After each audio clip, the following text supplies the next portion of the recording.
the U.S. So what should you be eating and what should you avoid? Here to walk us through it all is Dr. Oz, the host of the Dr. Oz Show. Doctor, good morning. Good to see you.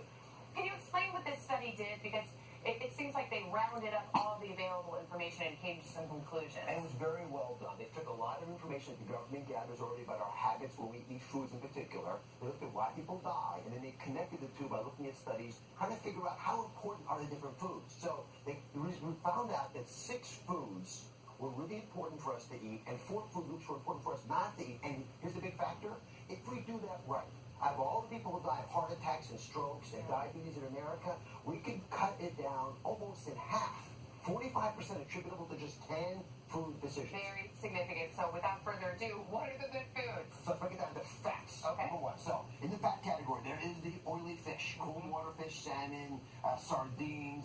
Fish of that nature are important for a lot of reasons. Those fats allow our brains to work better. Okay. Reduces the irregular heartbeats in the heart, relaxes our blood vessels. Nuts, one of my favorites. By the way, just 1 serving of salmon is enough, but you need about a serving a day of nuts. I just a fistful. But a serving is not a big bowl like this. No, a serving is not much. You count about 20 if you're really anal. Just take a handful of nuts. Not with beer, just the nuts. And these are not peanuts, these are tree nuts.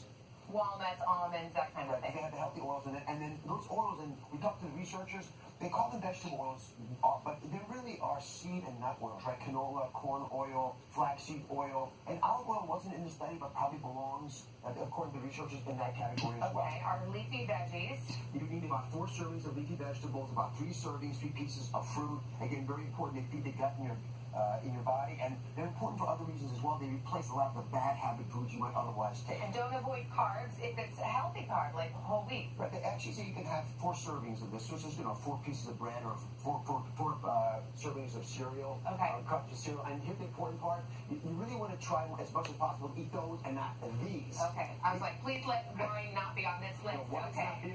There's something else that's surprising though. So salt drives up blood pressure, big problem. Sugar sweetened beverages, huge issue. These are major drivers in terms of importance of illness in America. Processed meats because they're rich in nitrates. And salt too sometimes, right? Yeah, and salt as well. Yeah. But here's the surprise. Red meat is on this stuff. It barely made the list. It was the least important of all the 10 things I just mentioned, but it's still on the list, and the author recommend that we have 1 serving, which is like a palmful of meat a week.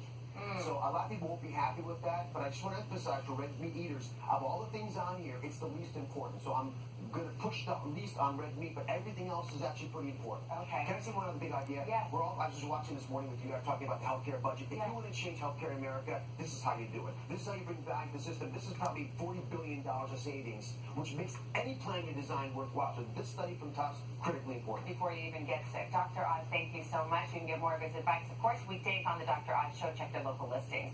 And now